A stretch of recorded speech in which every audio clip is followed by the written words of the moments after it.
This second game that we're going to be taking a look at is what I think a really beautiful positional game by Karpov, defeating Garry Kasparov in one of their World Championship matches, actually a very early World Championship match in 1984. And here, well, Karpov started with d4, d5, c4, e6, knight f3, and Kasparov's choice of move here, c5, is already a quite positionally committal move. Because after c takes d5, e takes d5, the point is that more or less Kasparov is saying, I will play with an isolated queen's pawn. I'm accepting that possibility.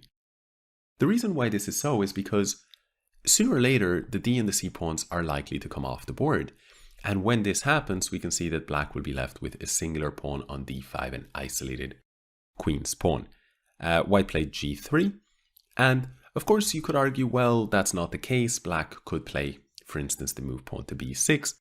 But first of all, this is a little bit of a slow move and weakening of those light squares, so that may be a slight concern. And secondly, even if such a move is played, while black could, in some circumstances, avoid an isolated queen's pawn, at the very, very least, he would have to play with this sort of the IQP's cousin or sister structure, which is the hanging pawn formation. And this, as we covered in the section of IQP and hanging pawns, actually bears quite a lot of similarities. In both cases, there is additional space for the side, as you can see, additional space for the side with either the IQP or the hanging pawns. The idea is that you will use that space to plant your pieces in better squares and have a better middle game prospects.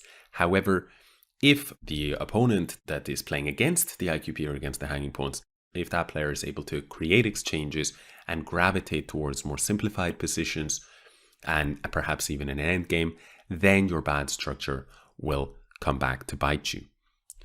Black played the move knight f6, bishop g2.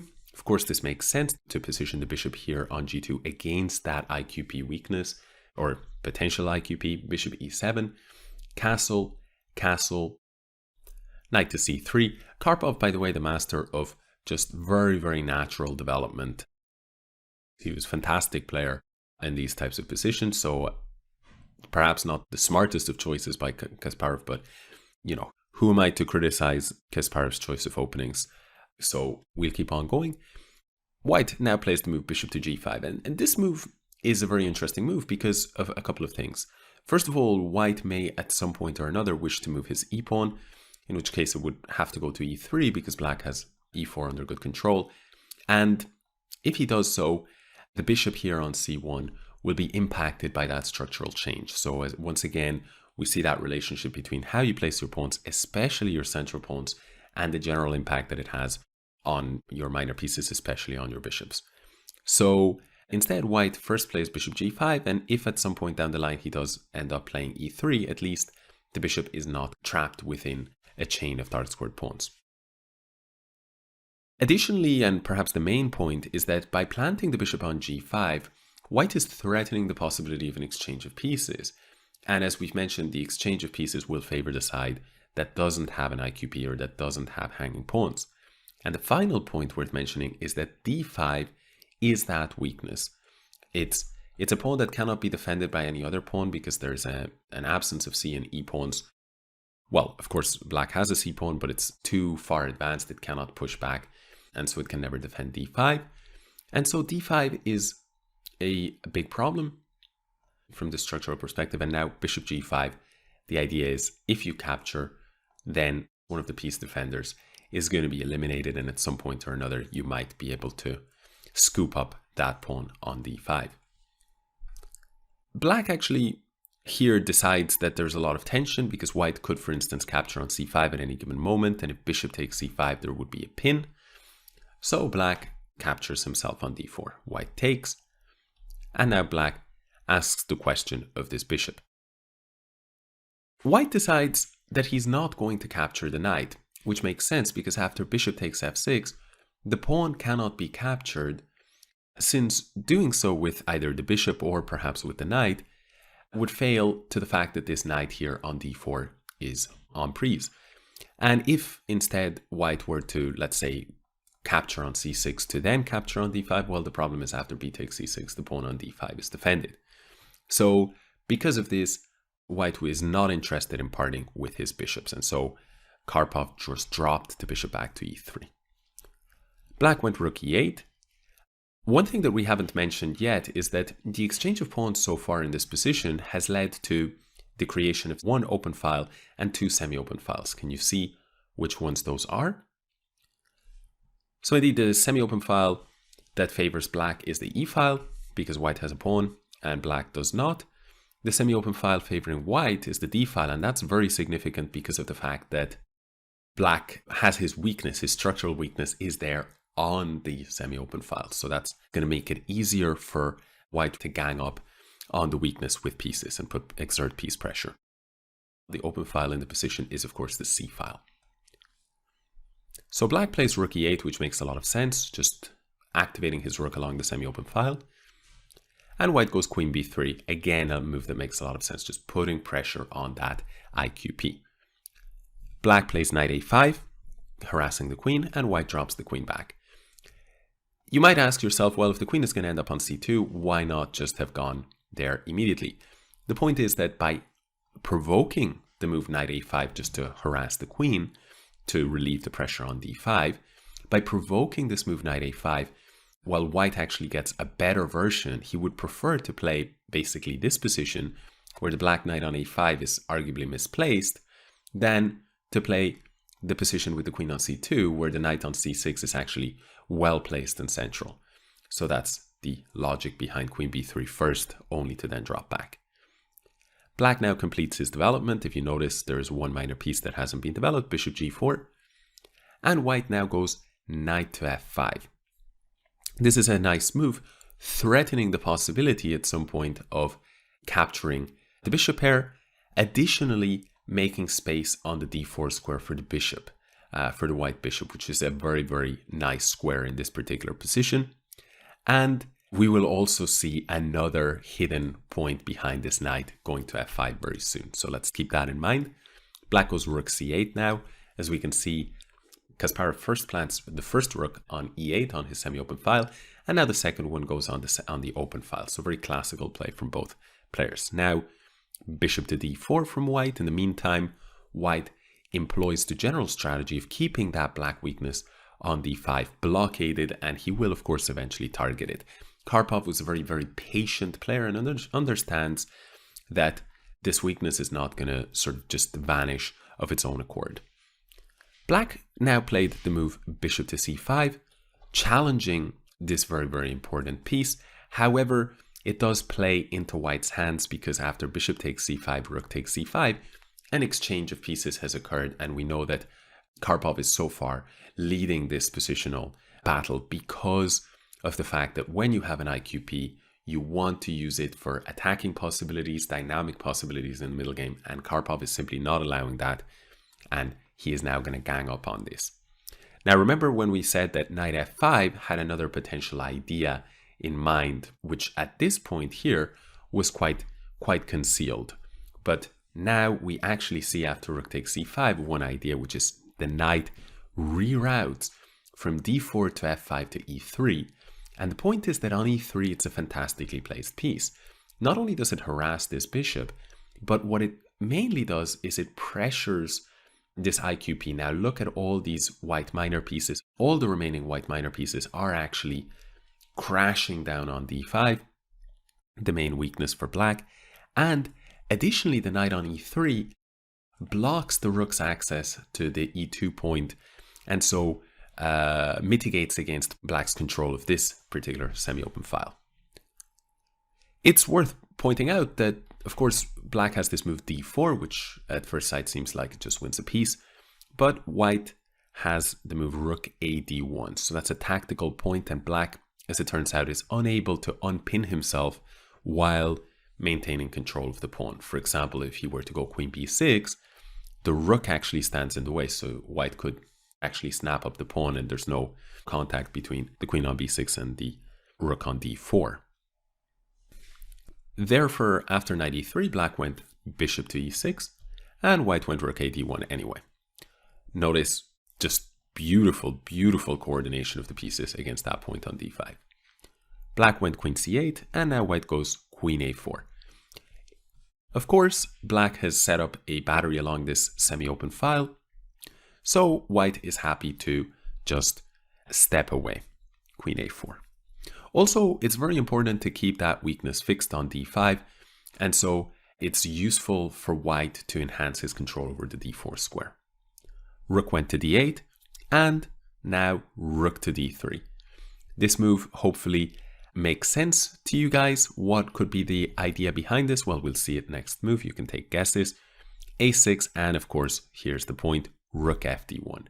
And I mean, Karpov is just amazing coordination here, crashing down on d5, and the pressure is starting to become overwhelming for Kasparov. So Kasparov plays the move knight to c4. And this makes sense, challenging one of the attackers of d5, and of course the knight on a5 was not really doing so much anyway. The natural question here is, of course, why can white not simply just capture the pawn? And as it turns out, he can capture the pawn, it just isn't a good idea. The point isn't, let's say, knight takes b2 with a multiple heavy piece fork, because this would be met by either, knight e7 possibilities or just knight takes f6 check with rook takes rook to follow up. The point instead is that after knight c takes d5, black can actually exchange everything here on d5. And believe it or not here, just go not take on b2, which at first sight may appear most attractive, but in fact he can actually equalize with the move knight b6. This is the best move of the lot. Now after knight b6, queen b3, simply capture on d5, capture, force the exchange, and the point is right at the very end, queen c1 check, king g2, queen takes b2. Black recovers his pawn deficit, and from b2 is able to actually defend on b7. So this would just have liquidated into a dead draw. Of course, Karpov and Kasparov, both tactical beasts. I'm sure they both blitz through that variation, and Karpov instead correctly continues with knight takes c4. Now black would like to play d takes c4, and the reason for this is that he would be able to fix his structure to a certain extent. It's true that the queen and the rook would no longer make as much sense there, but the loss of that IQP, and now instead returning to each side having two pawn islands would make a lot of sense, as well as the fact that here this queenside pawn majority could potentially become very dangerous. However, black doesn't have this luxury because the rook on d8 is hanging in this line. So after rook takes d8, white would just be winning. So black is forced to play rook takes c4, and here white goes queen a5. Another question is, why not try and push here? Push the pawn onto d4, because that way at least you're harassing the knight on c3, and this bishop becomes a much more active piece, and you also gain some space. As usual, Karpov had it covered, and the point is that tactics are always lending support to a good strategy, to good positional play. Here we notice that the rook on d8 is a little bit loose. It's just got one attacker and one defender, and this pawn on b7 is actually in the same situation. So bishop takes b7, and queen takes b7 is not possible because the rook would fall. So because of queen a5, d4 is not an option. Rook c5 was played instead, queen b6, and rook d7. Now white goes rook d4. Once again, very, very content to maintain this blockade, and also notice this relationship between the rook and the knight. Notice how, because it's an isolated pawn, the rook cannot be harassed by black pawn.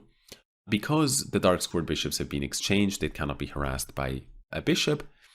And the only piece that can in theory harass it is the knight. I mean, that can force it to move, because a rook is at least of the same value, so the rook can just stay put. But if the knight, let's say, were to attack this rook, if it were to be here instead, then the rook would have to move, and that may be inconvenient for white. But white is exploiting one point, which is that this is the 3-square diagonal relationship between the rook and the knight. And actually, if you notice, it takes 1, 2, 3, and only on the 4th move can a knight land on that square. And no matter which type of path you may wish to take, 1, 2, 3, 4, or 1, 2, 3, 4, or, whatever, 1, 2, 3, 4, it does not matter.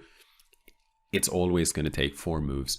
So even though it seems like the knight is very, very close to the rook, in fact, that's just a sort of an optical effect. The knight, if it were instead, let's say, on h7 already, then the knight would actually be faster to reach the d4 square, because from h7, it could just go to g5, e6, and it'd be there in 3 moves. So Karpov is no doubt conscious of the fact that the rook on d4 is very stable and blockading that IQP weakness. So that's minor piece play in combination with IQP, in combination with the use of the semi-open file and that battery of the rooks. Notice another additional detail worth mentioning is that black's pawns are primarily arranged along the light squares, and so there are some weaknesses on the dark squares, and we can see that white has taken advantage of that by invading with his queen. Now black plays queen c7 because he's basically annoyed by the presence of the queen, and after queen takes c7, rook takes d takes c7, that's another set of pieces that has come off the board. So this, by the way in which white has actually played by queen b6 there in that particular instance, but also bishop d4, where after bishop d4, black was actually the one to initiate an exchange because the bishop was just such a strong piece. And then, if we fast forward a bunch of moves, we see that after here, in this position, for instance, the knight on e3 is such a strong piece that black initiates another exchange, even though he's the side with the IQP and therefore the side that shouldn't want exchanges. Finally, the queen becomes so well placed here on b6 that black himself eventually is forced to tackle it and offer another exchange. And so I am reminded of a known piece of advice offered by strong chess players. It's a well-known piece of wisdom, which is if you want to obtain exchanges, oftentimes rather than chasing your opponent's pieces with your own, which is what most club players will do, instead simply activate your pieces, put them in great squares, and then your opponent will see how good of a piece that is and himself seek out the exchange. So this is a little bit of a roundabout way of achieving your goal.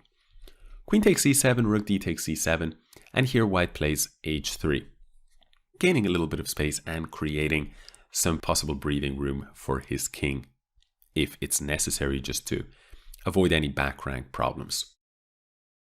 This is a useful move, by the way, because, for example, sometimes there can be situations where knight takes d5 may happen, and then there's, perhaps a series of exchanges, and all of a sudden you get hit with a check, right? And especially if your bishop is here and you get hit with this check, that's especially problematic, because if you have to block with bishop f1, there can be bishop h3. So these are well-known tactical motifs. White instead plays h3. Notice that knight takes d5 would indeed have been far too impatient. After knight takes, bishop takes, takes. Then the point is that after rook c2, white has 2 undefended pawns here, and so black is recovering his pawn deficit. So there is no way that white would like to exchange one of these very, very healthy pawns for this weakness. h3, h5, and now a3. Strong positional players do understand when they need to take action quickly and when they can unhurriedly improve their position before they strike. So Karpov is just improving his position slowly but surely. g6, e3. Once again, the pawn on e3 stands a little bit better than on e2. And now king h2. Notice those gradual improvements. He understands that Kasparov has nothing better to do than to nurse his weakness. Rook c4 and bishop f3. Just again, now that the king is on h2, defending the pawn on h3, then he can improve his bishop onto f3 and at some point centralize his king a little bit more. b5 and indeed king g2. Rook c5. Black's argument, by the way, Kasparov's argument in this position is, well, yes, it's true. I may have an IQP, I may have a single weakness, but in general, you need more than one weakness in order to be able to crash through, and I'm just going to passively defend this, and it's going to be very difficult for you to win here. White actually proceeds to exchange, and you might ask yourself, well, why not d takes c4, and the structure has been corrected. The problem, however, with this is that white here can play the move rook to d6, hitting the pawn on a6, and if, for instance, a5, white can play rook b6, tackling the pawn on b5, and the natural bishop d7 seems to hold everything together, but there is a tactical point. Can you see the tactical shot here for white? The point is rook takes f6. And if king takes f6, then the king and the rook are lined up badly, and knight e4 will scoop up the rook, and white will emerge up a piece. So once again, tactical acuity supporting a very, very powerful strategy, and black is forced to capture back with either the b pawn or the rook, and in both cases the structure will remain bad because this pawn on d5 will remain weak. Rook takes c4 was played, and now white actually plays rook d4. And this is a very interesting move because white offers up the rook exchange. It may seem strange because after rook takes d4, e takes d4, we would see that white himself now has picked up an IQP, so why would he accept that? Well, the important point is that this position is still very problematic for black. And the reason is because black's pawns are all on light squares. And the minor piece distribution is white has a knight and a light squared bishop, and black has the same, a knight and a light squared bishop. And this light squared bishop is going to be a much more passive piece than the white light squared bishop, and it's going to be totally ineffective against the majority of the white pawns because they're on dark squares. And so this was Karpov's thinking here, that he would accept something that's positionally undesirable on the surface, but he gets something even better in return. So after rook d4, black played king f8, refusing, but Karpov insists, bishop e2. Now the black rook must either drop back and become more passive, and if this happens, then white can aim for a4 and break up this structure, or he must concede and capture on d4, and that's exactly what he did. E takes d4, king e7, and now we get this endgame that we've spoken about. White goes knight a2, remaneuvering that knight. The knight is going to b4 and trying to target this weakness. Bishop c8 and knight b4 and king d6. Black is still on playing passively, defending his weaknesses, but he is putting up a very stiff fight here. Now comes a rather surprising move by Karpov. He plays the move pawn to f3. And this seems to be a rearrangement of the structure. And in general, we talk about how when we have a bishop, we want the pawns, generally speaking, to be on the other color. I mean, we talked about this in the context of this bishop being restricted by the fact that its pawns are on the same color. So now all of a sudden we see f3, which at first sight is somewhat surprising.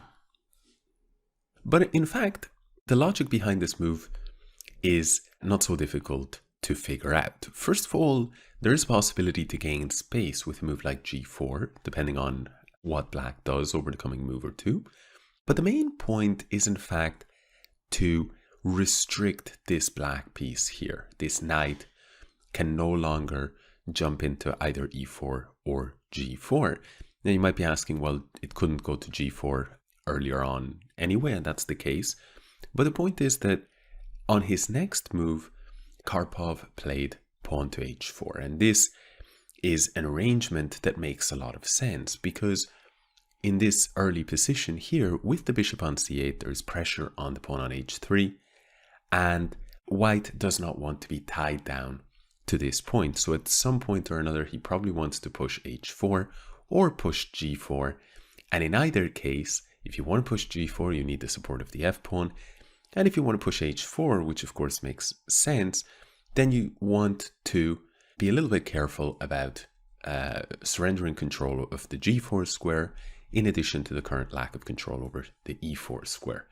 So this is a change in structure that makes a lot of sense. And although white loses access to this particular diagonal with his bishop, it's not really a diagonal that had much value to begin with, because the only target there is very, very well defended. After knight g8, black plays knight g8, which makes sense because, again, now we're in this discussion of minor pieces. Essentially, we're in that point of navigation of minor pieces, which was a topic discussed at some length earlier on. And here, what we're seeing is that black's knight has no options whatsoever, and so Kasparov reroutes the knight. After h4, the knight goes to h6. And from here, the knight threatens to jump to f5, which will target white's own isolated queen's pawn. And notice that one of the nasty drawbacks of pushing both the f and the h pawns is that this pawn here on g3 now does not have any supporting base. And so knight f5 will actually attack 2 points that both need to be defended by pieces. White for now goes king f2, the knight jumps into f5, and now knight c2, a necessary move just to make sure that the d4 pawn does not fall. And here black plays f6 himself. Structurally speaking, this makes sense, but in black's case, it's not so much about the control of these two squares as it is about rearranging the pawns to land on dark squares, number one, which will favor his bishop, and number two, if we notice, the pressure on h4 may invite white into capturing, and if you capture back, then black would be left with 2 pawns. Let's imagine, some silly move by white. Now g5 were to happen, pawn takes, pawn takes. Now I can show you the position that I'm referring to. Here, black's pawns are more towards the side of the board than white's pawns. And in general, this possibility of the creation of a distant or outside passed pawn is favorable in king and pawn endgames, or even in king pawn and a couple of minor piece endgames, because the pawns, as we move towards the endgame phase, the lateral pawns tend to take on much greater importance, whereas for the majority of the game, it's the central pawns that are most valuable. In any case, let's go back to the game itself. f6 was played, and here Karpov played bishop to d3. And this is a very interesting move. First of all, we've already identified that after g5, there will be some pressure here on h4, which is problematic to deal with. And we know that from a structural perspective, it would favor black to have the distant passed pawn in an endgame. And so, on the one hand, there is this motivation for playing bishop to d3. And on the other, we see that after the move g5, well, I should first point out that if black retreats the knight, then white will just simply move in with his own knight. And we see a situation where the white knight here on the third rank is a little bit dominant against this knight here on the second rank. And the knight as well, as we can see, is tied down to the defense of a pawn. In general, these are bad situations where your pieces are passive and the opponent's pieces, on the other hand, are active, placing pressure on points in your position, whereas the black pieces do not do that at all. So therefore, black instead proceeded with the move g5 anyway. And here comes Karpov's idea, not only to reduce the pressure against h4, but after bishop takes f5, what he does is he forces a situation of knight versus bishop. So we have a battle of, in theory, something along the lines of good versus bad minor piece, right? So you may remember this under section 3 of minor piece play. So why is Karpov going to argue that the knight is better? Well, we can see that after knight e3, bishop to b1, white here played the move pawn to b4, and the knight is better simply because the bishop is very ineffective. While the bishop may have a lot of scope, what we can see is that the bishop is entirely ineffective against all of these pawns. And the only pawn that it can, maybe put pressure against is this pawn on f3. But of course, white has it under control because of the placement of his king. Additionally, we can say that this knight is a very strong piece because it has the potential, in theory at least, to maneuver to squares such as c5, although it's a long way away, as you can see. And if it lands somewhere like c5, the pressure against a6 will be tremendous. It also, depending on how things pan out, let's say imagine g takes h4, g takes h4, in such a position, perhaps that knight might reroute to f4. So in other words, the knight is the better minor piece because it's able to create a lot of threats against the black position, whereas the black bishop is not really able to do that and instead is going to have to focus more on defending, let's say, the base pawns that it can of the black position. Well, black actually did indeed capture on h4, and I think almost every player would simply capture back on h4 himself. The problem with this position is that Karpov must have assessed it as impossible to actually win, or at least very, very difficult to convert. The problem is that although black may be passive, he can more or less, perhaps with such a move as bishop to g6, he can more or less hope to control his weaknesses. Let's say that white plays a slow plan of trying to drive a knight to c5, perhaps f1, d2, b3, and c5. Well, in that case, as the knight drives over to d2, maybe black can prepare to meet that with bishop c2 and prevent access. Or alternatively, even if black decides it's impossible to prevent the knight from accessing here, black may be prepared to meet knight c5 with a move like, have the bishop going over to c8. And the thing about it is that if we picture a bishop on c8, so the bishop is defending on a6 and it's also cutting through this diagonal, and we combine it with this pawn, we can see that actually the bishop and pawn will control all of these squares. So I suspect that Karpov felt, although I have a big advantage here, the advantage is not big enough to actually be able to convert it into a win. So he came up with a very beautiful idea. He played the move knight to g2. The point is that he's actually offering up a pawn, because if black plays the move h3, then sooner or later this pawn will in fact fall. Let's say bishop to f5, king g1. And the difference is that not only will this pawn fall, but likely this one will additionally fall. And the white pawns are kept in a chain. And so this is very, very bad for black. So black instead must capture the pawn, knight to g2, h takes g3 check, king takes g3. And the point is that although white may be down a pawn, black cannot actually generate any counterplay with this extra pawn, but by forcing black's hand to capture, the h4 square has become available, meaning that in theory, white can actually gang up on that point on h5 and for sure win it, and then the position will be slightly more open and there'll be possibilities to push back the king. So we'll see what happened there. Black went king e6, knight f4 check, king f5, knight takes h5, the pawn has been recovered, king back to e6, knight f4 check, and king to d6. So both players, or at least Karpov for sure, would have envisaged such a position materializing and understood that he's getting to play for free. He gets to torture his opponent.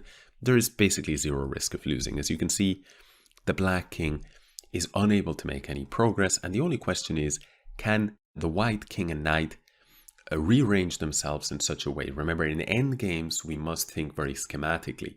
Can the king and knight rearrange themselves in such a way as to break into the black position? So white continued with king g4, bishop c2, king h5, bishop d1, and king g6. The white king starts to sort of cut into the black position, and in the meantime, notice that Kasparov says, well, okay, I'm going to scoop up this pawn on f3 sooner or later as compensation for losing one of these pawns, or perhaps even losing both, as we shall see. The problem is that if bishop takes f3 actually happens, king takes f6, this position should be lost. For example, bishop g4, knight e3, bishop h3, knight c5, and notice the Rather horrific state of affairs for black. All his pawns are on light squares. Bishop to c8, and now a simple king move, king f7. The knight is an extremely powerful piece, pressuring a6 and also covering the d7 square. The bishop, on the other hand, is being dominated here. It doesn't have access to this square because of the knight, so it cannot waste the tempo. The black king must therefore move. This enables the white king to drop in. The black king must move again. The white king continues to make progress. The black bishop must finally move, and the pawn on a6 will fall. And this, although, I was messing around a little bit with this position, and it continues to be far from trivial, but nevertheless, you're up a pawn, and there should be some way, perhaps even of driving the king back and going knight c5 and a4 at some point, or making progress with the knight and the king. Somehow, just in the queen side, there should be a way of breaking this down for black. I have to admit, I'm not 100%. I suspect that Kasparov felt that this was not going to be enough to survive, and so he went for a different option. He played the move king to e7. And this move makes perfect sense, because what Kasparov figures is that it's better to allow white to, in fact, force white's hand to capture the pawn on d5, and then, in fact, even capture this pawn on a6, and finally king takes f6. So it's better, and then after this move king d6, Kasparov has basically voluntarily given up the pawns on d5 and a6. But the interesting part about that is that these were his weak pawns, and particularly the d5 pawn was preventing access for black to bring in his king. So the idea of Kasparov was, I will give up 2 pawns, which is of course a really big material deficit now that he's entering into, but in exchange I will get activity and I will no longer have to worry about my weaknesses. So this is sort of positional versus dynamic factors interacting, right? The dynamic factor of activity in exchange for the positional aspect of, well, simply material, right? 2 pawns. White went king f5, however, and perhaps Kasparov missed this, the point is after king d5, now Karpov has the move king f4. Hitting the bishop must move, and now king e3. White gets back in time to save the d-pawn, and with this, it should be game over. King c4, trying to access, finally, now that there is no d5 pawn, trying to get access the a3 weakness. Notice how initially, let's say in this position here, we could speak of a3 and d4 as weaknesses, similar to a6 and d5. However, the difference is that white has a knight that was directly attacking or had the potential to go to somewhere like c5 or c7 or b8 and directly attack a6, whereas black, the only piece that could attack these 2 points was his king, and there was simply no way of accessing either point at this stage of the game. However, through this double pawn sacrifice, Kasparov creates this very strong threat and desires to access the first weakness. Karpov, however, had that covered based on the unfortunate placement of the black light squared bishop. Bishop h1, and now king e3, and finally king c4, with the intention of trying to go after this weakness, after which b4 would be vulnerable, but knight c5 covers the square b3. Unfortunately, in the event of king c3, white will simply play knight e4 check, and if you go after the weaknesses, the bishop has been cut off from the control of d5, and so this pawn will simply storm up the board and decide the game. Therefore, black, before doing any king c3 type moves, he played bishop to c6, knight d3 came in, and now bishop to g2 was played instead. I guess the question is, what happens if king c3? And I have to say that the answer is, I'm not 100%. I think that this move was by far the best chance for Kasparov. I'm not sure why it was rejected. There is the possibility to play with a move such as knight f4, maybe king c4, knight g6. Notice the threat is knight e5 check, maybe bishop h1 to escape that, knight e5 check. And here I can say that if a move such as king b3 or even king c3, then this pawn is going to be problematic for black very soon, especially, king b3, knight f3. And as you can see, the bishop is blocked and the pawn will start to roll. However, after knight e5 check, king d5, let's say king d3, bishop e4 check, king c3, white has succeeded in placing his king in a square that is very good in terms of controlling any potential weaknesses, but it's unclear exactly how white will make progress. He could, for example, drive his knight to c5 and try and push a4, but even such positions can actually be quite difficult to win with these two pawns because black is going for a very powerful light square blockade. So you notice that difference in the control of different color squares means that here black can give a lot of problems to white in converting his pawn advantage. Notice also that now we can no longer speak of the knight as being a better piece than the bishop. The bishop now has a lot of activity and eyes up very important squares. However, after knight e3, bishop g2 was played, knight e5 check and king c3 was played, and then knight g6, king c4, knight e7, threatening at some point to push on d5. Bishop b7 was played, and I believe this was close to the final mistake. Maybe bishop h1 is a safer square, the point being that after knight f5, we can meet this with king to d5 because the bishop is on h1. In the game, the bishop actually ended up on b7. And you might be wondering, well, what's the difference? It's not like there is a fork or anything, and that's true. The difference is that in this position, white would like to play the move king to d3. But with the bishop on h1, bishop e4 check will scoop up the knight. So this was, of course, a marathon game at this point. Kasparov missed this point, and after bishop b7, knight f5, he perhaps understood that king d5, king d3, and white should be able to convert. It's something a little bit similar to what we already talked about in an earlier variation. So instead, bishop g2 was played, and this is the final mistake, because after knight d6 check, there is no way to save the pawn on b5, king b3, knight takes b5, king a4. It's true that the knight will have to move, after which this pawn can in theory be taken, but white played knight d6, and here Kasparov resigned. He resigned because, although he can win one pawn, the knight here on d6 is perfectly placed to assist the b pawn. As you can see, it'll land on b7, and black will have nothing better to do than to sacrifice his bishop for it, and then the d4 pawn will decide the game. But for me, the final few moves of this game are almost the least interesting. I think that what was most interesting and instructive about this game was the way that the opening defined a very particular pawn structure, which was this IQP structure. And even though Kasparov would have liked to generate some kind of middle game play and avoid too many piece exchanges, Karpov did not allow that. He played excellently. He made sure that this pawn on d5 remained blockaded throughout the game. It could never at any given moment really play d4, even when it looked like it could be done. There were tactical reasons why it didn't work. And then we saw that gradual shifting of all the pieces onto all of the minor pieces, directing their focus on the weakness.